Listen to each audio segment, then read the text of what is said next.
दोस्तों नमस्कार। आज इस वीडियो में बताएंगे कि जब लोड स्टेबल होती है तो उसके सिक्योर के लिए क्या क्या नियम है उसके बारे में बताएंगे। लोड स्टेबल क्या होता है ना, जब गाड़ियां कभी कभी क्या होता है किसी कोई मालगाड़ी वगैरह में क्रू गार्ड की ड्यूटी 10 घंटे के आसपास 10 घंटे के होने वाली रहती है, ड्यूटी ज़्यादा होने लगती है तो उसको कभी लूप लाइन में या तो कभी कभी मेन लाइन में भी, जहाँ जैसे क्या है जहाँ लूप लाइन में ये मेन लाइन में प्लेटफॉर्म नहीं है, लूप में हाई लेवल प्लेटफॉर्म है तो वहाँ कभी कभी मेन लाइन में भी स्टेबल कर देते हैं, मतलब उसको एनआरटी बोलते हैं। इधर हम लोग का सेक्शन में एनआरटी स्टेबल करवा देते हैं। क्रू गार्ड की ड्यूटी ज़्यादा हो गई है और उसका रिलीवर नहीं है तो उसको लूप में स्टेबल, या तो कभी कभी रेयर केस में कभी कभी जैसे मानिकपुर सेक्शन वगैरह में कुछ स्टेशन होते हैं जैसे डबोरा है, शंकरगढ़ है, जसरा है, जहाँ हाई लेवल प्लेटफॉर्म है लूप में और मेन लाइन में प्लेटफॉर्म नहीं है तो उसको वहाँ जो है मेन लाइन में भी कभी कभी उसको एनआरटी स्टेबल करवा देते हैं। तो ये होता है। और कभी कभी क्या होता है, कभी कभी कोई लोड को ये लूप में लेके उसका पावर काट के दूसरी जगह देना रहता है, या कोचिंग गाड़ियाँ भी कोचिंग यार्ड में वगैरह में आने के बाद वो स्टेबल होती है तो वो स्टेबल जब सुरक्षित सिक्योरिंग किया जाता है उसको, तो उसमें क्या क्या नियम अपनाए जाते हैं उसके बारे में एक छोटा सा बताते हैं। और नियम तो बहुत सारे हैं, जो मेन है उसके बारे में बताते हैं। पहले तो जैसे कोई भी लोड, जैसे मालगाड़ी वगैरह हो चाहे कोई भी लोड हो, तो स्टेबल का पहले ये नियम है कि जो जिस लाइन में आप लेंगे उसको वो पीछे का फॉलिंग मार्क क्लियर हो जाना चाहिए, मतलब क्लियर हुआ होना चाहिए। ऐसा ना आप लूप लाइन में लिए और वो क्लियर ही नहीं किया है तो उससे क्या होगा, मेन लाइन में भी बाधित रहेगा।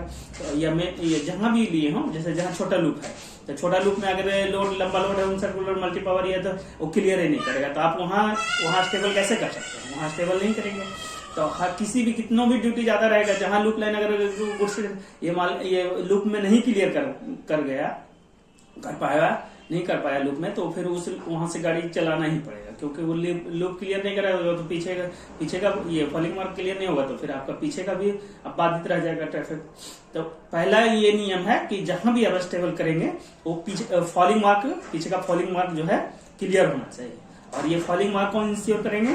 ट्रेन मैनेजर इंश्योर करेंगे।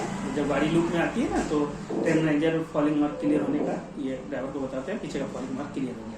और बाकी एलसीडी पे जो है वीडियो है वहां भी दिखेगा पीछे का फॉलिंग मार्क क्लियर हो गया, मतलब दिख जाता है गाड़ी क्लियर कर रही है लूप में। तो पहला ये नियम है कि जहां जिस लाइन में आप स्टेबल करेंगे वो फॉलिंग मार्क क्लियर होना चाहिए और ट्रेन मैनेजर इंश्योर करेंगे गाड़ी फॉलिंग मार्क क्लियर कर चुकी है। और दूसरा है, जब लोड स्टेबल करेंगे तो एक एक चेन, एक आगे एक पीछे, उसको ये जो भी ट्रैफिक स्टाफ जो है पॉइंट्समैन वगैरह जाएंगे वहां एक एक चेन से, एक आगे एक पीछे उसको लोड को बांध दिया जाएगा और उसमें पैडलॉक लगा दिया जाएगा, ठीक है।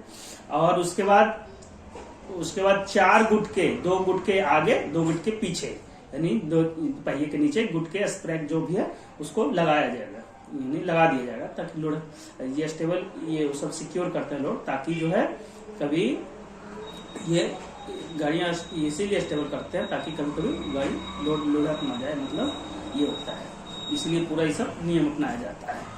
तो ये है 4 गुटके, 2 गुटके आगे 2 गुटके पीछे, उसको लगा दिए जाएंगे स्प्रैग गुटके जो भी हो लकड़ी के, और बाकी जो है वहां स्टेशन में ये लगाएंगे। और 6 बैगन के हैंड ब्रेक, 6 आगे 6 पीछे के हैंड ब्रेक पूरी तरह से टाइट कर दिया जाएगा उसका, उस लोड का 6 बैगन। अब इसमें है कि हैंड ब्रेक कौन लगाएगा, तो उसमें क्या है, पहले ये अलग अलग जोनल रेलवे अपना निर्धारित किया है। जैसे अपना हम लोग का एनसीआर में है तो हैंड ब्रेक आगे से एएलपी स्टेशन लोको पायलट 6 बैगन का हैंड ब्रेक कसेंगे, पीछे से ट्रेन मैनेजर कसेंगे, और डब्ल्यूसीआर वगैरह में है कि पॉइंट्समैन कसते हैं। तो इसमें बीच में आया था कि नहीं, हैंड ब्रेक जो है पॉइंट्समैन या ट्रेन मैनेजर और एएलपी के देख रेख में पॉइंट्समैन लगाएंगे, लेकिन नहीं, फिर अभी एक जेपीयू आया है उसमें है कि जोनल रेलवे अपना निर्धारित करेगा कि कौन हैंड ब्रेक लगाएगा। तो अलग अलग है। तो हम लोग के यहाँ जैसे एनसीआर में इलाहाबाद डिवीजन में हैंड ब्रेक आगे से एएलपी लगाएंगे, पीछे से ट्रेन मैनेजर हैंड ब्रेक कसेंगे। और दूसरी, अगर ट्रेन मैनेजर एबल नहीं है, होता है ना बिना गाड़ी के कभी कभी गाड़ी जाती है या ट्रेन मैनेजर नहीं है तो पॉइंट्समैन उसको हैंड ब्रेक कसेगा। और जहां कोचिंग ट्रेन रहेगा तो उसके आगे और पीछे के एसएलआर के हैंड ब्रेक लगा दिए जाएंगे, ठीक है।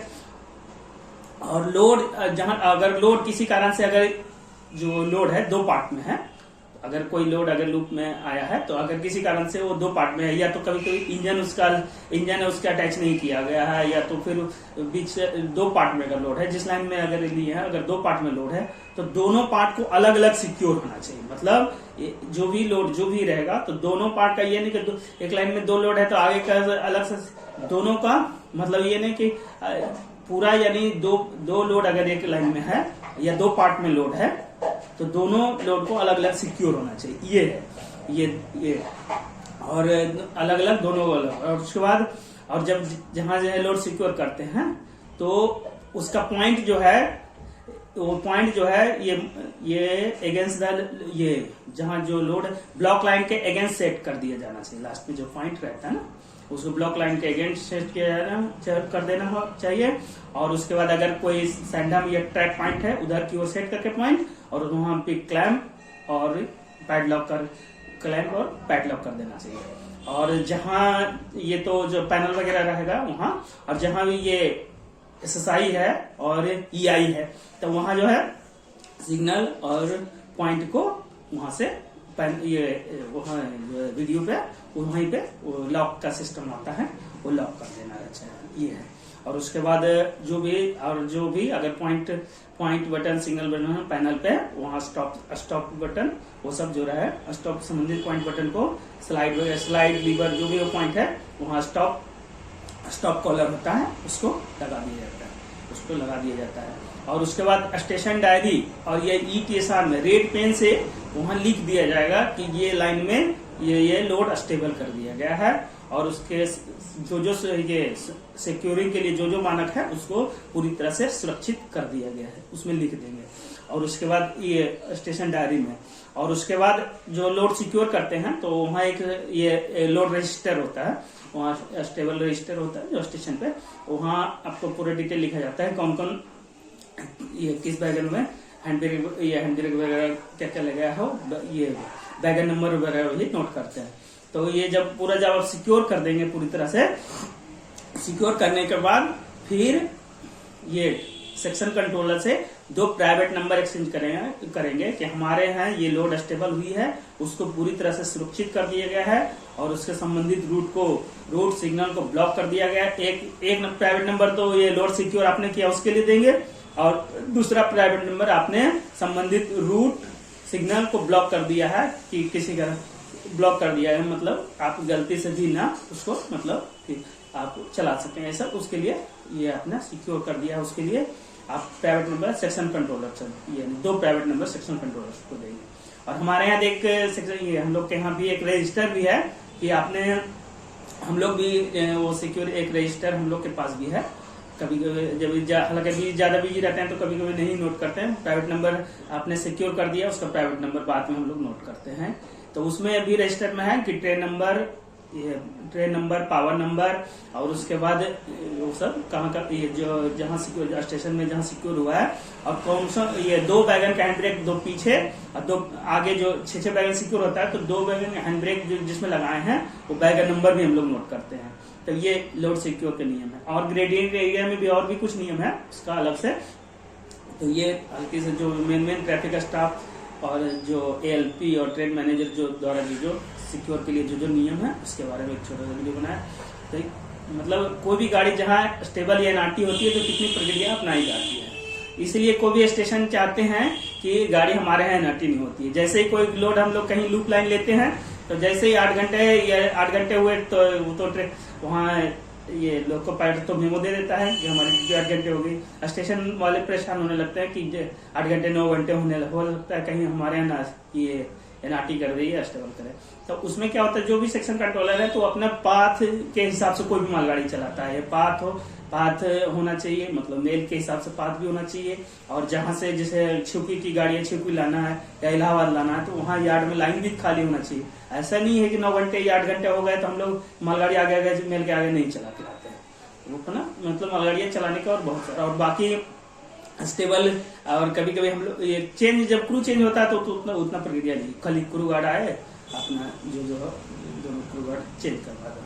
अब जब क्रू गार्ड नहीं अवेलेबल रहता है तब स्टेबल किया है, यानी मतलब तब, क्योंकि आपको ये है कि ये 10 घंटे के अंदर बंद ऑफ करवा देना है क्रू गार्ड को। और अब ये है कि 12 घंटे से पहले उसको हर हालत में पहुंचा देना है, उसको ऑफ भी, ये जहां भी हो सीमस में उसको ये भी करना है, मतलब साइन ऑफ भी करना है।